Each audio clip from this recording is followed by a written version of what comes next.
Host akan membacakan premis dari konten hari ini. Gaya wawancara hari ini akan berbeda. Narasumber akan dipertanyakan dengan 3 jenis gaya pertanyaan. Jawab cepat, this or that, agree and disagree. Narasumber, perkenalan diri. Nama, jabatan, kesibukan saat ini, dan apa yang dikerjakan. Nama gue Lukas, gue founder dan CEO dari Arti. Kesibukan sehari-hari sekarang gue udah pasti meeting sama klien, team building, sama ngurus anak. Usaha lu udah berapa tahun kok? 10 tahun. Jadi pas lu SD ya? Iya SD, baru masuk SD kok. Lu jangan mempertegas umur gue gitu dong. Halo semuanya, aku Brian Fraser Kandani, founder and CEO dari Fraser Agency. Kesibukan aku sehari-hari strategik sama mikirin growth dan expansion dari Fraser ini. Udah berapa lama di dunia agency dan kreatif? Hampir 1 tahun. Kalau gue Felix Alexander, gue content creator, founder dan CEO dari Sander Kreatif. Di today-nya gue masih mikirin banyak hal kreatif sih, soalnya yang dealing partner gue biasa sama ke klien. Kalau Sander sendiri udah mau jalan 2 tahun, kalau gue di industri kreatif kurang lebih udah 5 tahun. Host, mulai pertanyaan jawab cepat. Untuk Lukas, describe satu kata agensi yang di-running sama Gen Z dan jelasin alasannya. Menarik. Karena agensi sekarang tuh niche-nya itu beda-beda dan kayak gameplay-nya itu sesuatu yang menurut gue sesuatu yang seru, baru, sebenarnya sederhana tapi bisa bawa impact buat brand, itu menurut gue menarik. Oke, untuk Brian, apa opini overrated dan judgmental dari milenial? Jelasin dong alasannya. Paling yang milenial tuh aku kesel ya kalau kayak salah kaprah tentang Gen Z adalah ya semuanya dipukul rata mentalnya lemah gitu. Nah cuman kan sebenarnya definisi mental lemah itu balik lagi menurut aku ke purpose. Gini, Gen Z itu biasanya sedang mencari jati diri. Makanya mental health itu dicap kurang baik. Karena memang dia berganti-ganti nyobain sana-sini, dia have nothing to lose gitu. Cuman beda cerita dengan Gen Z yang purpose-nya udah jelas. Kenapa? Karena kalau purpose udah jelas, artinya tuh dia rela untuk mengorbankan hal-hal di depan mata yang nggak enak untuk purpose-nya lebih besar gitu. Jadi saat purpose-nya besar, appetite dia itu untuk ngejar purpose-nya. Dan distraction tadi itu appetite-nya kurang, jadi dia pasti selalu pilih purpose-nya sih gitu. Untuk Felix, dengan skill set yang kamu punya sekarang, kamu akan berapa lama bertahan di industri ini? Kalau skill set secara fundamental, kayak bisa baca pasar, abis itu wisdom, abis itu juga kerja keras, dan terakhir mungkin yang paling penting juga adalah spekulasi. Nah kalau skill set itu kayaknya bisa buat gue cukup lama sih, mungkin sampai gue pensiun. Tapi kalau lebih detail lagi tentang apa yang gue kerjain tiap hari, dunia kreatif yang gue handle, apalagi video pendek, mungkin umurnya 3-5 tahun sih. Mungkin ada, kedepannya ada form, satu kreatif form, yang bentuknya bukan video pendek, ya, dan gue harus ikut perkembangan zaman itu. Semoga 3-5 tahun lagi, gue nggak setua itu sih. Semoga 3-5 tahun dari sekarang, lu tetap masih mau belajar. Betul. Ya, salah satu kunci orang nggak berkembang karena dia terlalu idealis sih. Itu penyakitnya di dunia kreatif. Ya, betul. Idealis. Balik lagi ke Lukas. Menurut lo, industri apa yang sulit dikerjakan untuk marketing dan branding di tahun 2025? Gak ada. Karena menurut gue, kita sebagai pelaku industri kreatif, kita harus bisa jadi perek. Tapi menurut gue, gak boleh ada yang lu merasa susah terus lu jadi gak mau kerjain. Justru kita sebagai pelaku di industri kreatif, mesti banyak belajar. Semakin lu gak tahu, lu semakin mau belajar. Hari ini lu gak tahu, besok pas lu meeting sama klien, lu udah mesti tahu apa yang dia nggak tahu, lu harus bisa kasih tahu. Dan angle apa yang dia nggak kepikir, lu harus bisa punya angle kreatifnya yang bisa lu solve dari bisnis problemnya dia gitu. Gimana kalau produk yang lu kerjain udah di-cancel masyarakat? Sebenarnya kan agency itu bukan cuma kreatif tim gitu ya, bukan cuma ngeluarin ideas, tapi dia juga harus bisa ngeluarin report kan. Betul, baca tapi data. dia juga harus bisa ngasih lihat data itu, yang mana datanya kadang tim brand itu nggak kepikir untuk merubah sesuatu yang fundamental di bisnisnya dia, gitu loh. Itu tugas kita sebagai kreatif agensinya dia buat ngasih tahu, pandangan orang ke brand lu tuh begini nih.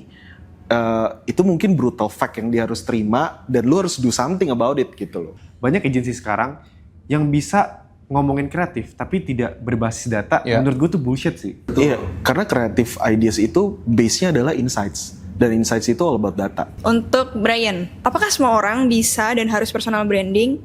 Dan orang kayak gimana sih yang sulit banget buat lo kerjain? Semua bisa diuntungkan dari personal branding. Tapi personal branding itu nggak pernah fair. Contoh, kamu pengen jadi seorang gym influencer. Kamu pengen ngajarin orang cara punya badan bagus. Orang yang badannya makin jadi bakal lebih gampang menang daripada orang yang masih setengah-setengah. Karena dia social proof-nya gede, background-nya beda. Dan gini, di personal branding contoh suara aku pemalu kayak gini. Atau suara aku pede seperti ini. Orang bakal lebih dapat trust-nya aku ketika aku lagi ngajarin orang. Jadi sebenarnya personal branding itu bahkan di luar social media. Personal branding itu adalah kehidupan kita sehari-hari seperti apa. Saat kita tanya teman kita, menurut Felix, Brian tuh orangnya gimana sih dalam satu kalimat? Jawaban dia dan orang-orang sekitar kita, that's the real personal branding. Social media hanya amplifier, speaker. Jadi kalau misalnya penyanyinya suaranya jelek, dikasih speaker, ya keluarnya juga jelek gitu. Kecuali ini yang bahaya di social media. Bisa pakai yang namanya auto-tune alias topeng.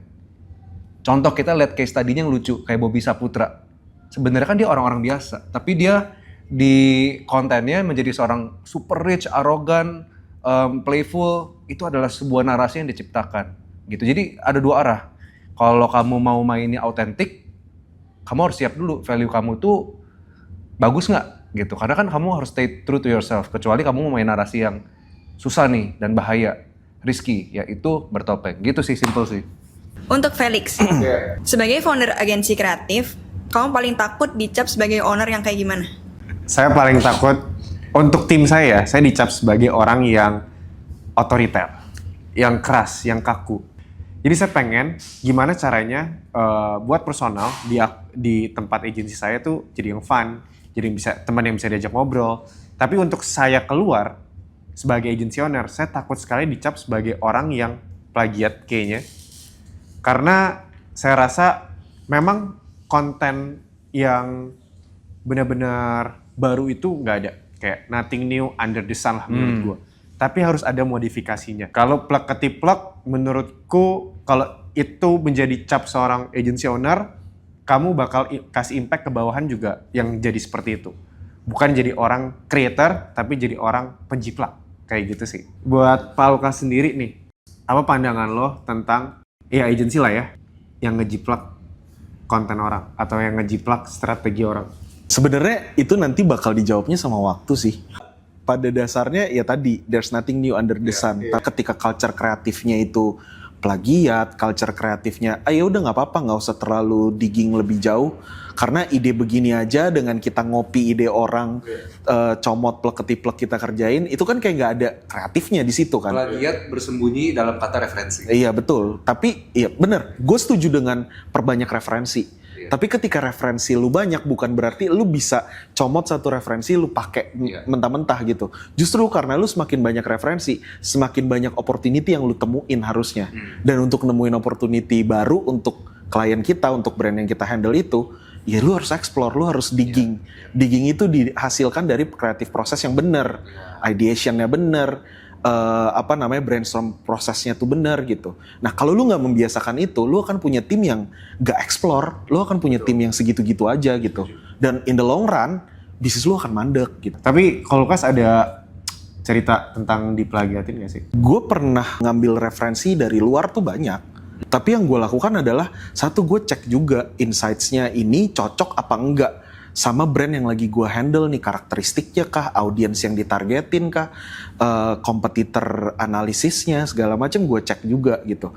Ketika itu referensi ini bisa kita pakai, itu namanya bukan plagiat, tapi kita learning, ada learningnya gitu. Mungkin pada saat outputnya kita harus bikin yang benar-benar originalitas ke brand ini banget gitu. Kalau pada saat bungkusan yang kita bikin agak mirip, that's the beauty of it gitu loh, that's the beauty of the ideas gitu. Tapi bukan berarti kreatif prosesnya kita nggak ngerjain gitu. Kalau pengalaman untuk gua diplagiatin sih kayaknya bisa jadi tuh kita bawa idenya, kita jual idenya sama oknum, tidak dibeli, tapi pada saat kita lihat realisasinya yang bukan jalan sama kita, banyak kemiripannya nih gitu loh. Tingkat kemiripannya bisa 80%. Tapi apakah itu plagiat atau enggak, gue nggak bisa ngejudge gitu. Kalau aku diplagiatin justru aku bangga. Kalau sampai titik merugikan baru aku kesel. Karena memang kalau orang yang, contoh nih, aku pernah bikin satu template series yang tiba-tiba meledak jutaan views total, semua kreator-kreator lain bikin format sama. Aku nggak marah, justru aku bangga kayak, wih, semuanya naik nih pakai strategi gue di fase itu. Justru kayak, ya udah, gue yang gerak, mereka yang ngejar bayangan gue. Tapi kalau IP mereka lebih naik dari lu gimana? Nggak masalah sih, yang penting gue juga naik. Itu rezekinya dia. Poin merugikan di lu adalah ketika Kalau misalnya dia ngambil market share gue, atau nge-twist fakta yang gue keluarin di strategi itu,